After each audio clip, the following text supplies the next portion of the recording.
మీరు కడుపు ఉబ్బరంగా ఫీల్ అవుతూ ఉంటారా? అయితే దానికి కారణం మీరు చేసే ఈ 5 మిస్టేక్స్ అవ్వచ్చు. నెంబర్ 1, పొద్దున్నే టీ ఆర్ కాఫీ తాగడం.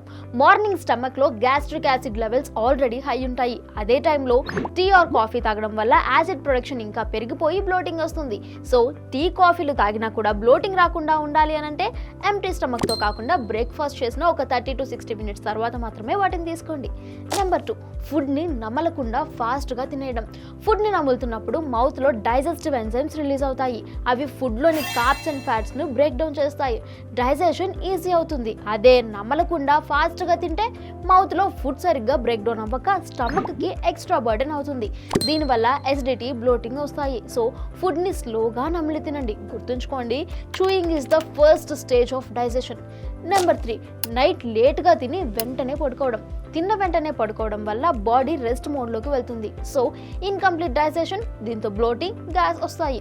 నిద్రపోవడానికి 2 to 3 అవర్స్ ముందే డిన్నర్ని కంప్లీట్ చేయండి అండ్ తిన్నాక కొద్దిసేపు నడవండి. Number 4, emotional eating.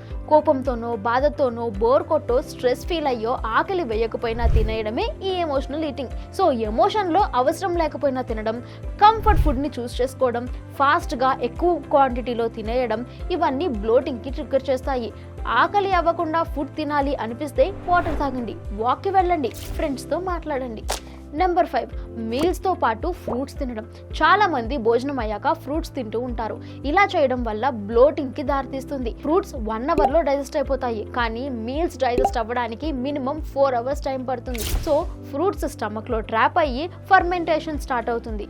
ఫ్రూట్స్ని భోజనానికి 1 గంట ముందు కానీ 1 గంట తర్వాత కానీ తీసుకుంటే ఎలాంటి ఇష్యూస్ ఉండవు. బ్లోటింగ్ అనేది ఫుడ్తోనే వచ్చేది కాదు. ఫుడ్ని ఎలా, ఎప్పుడు, ఎంత తింటున్నామో దాని మీద కూడా డిపెండ్ అయి ఉంటుంది మరి.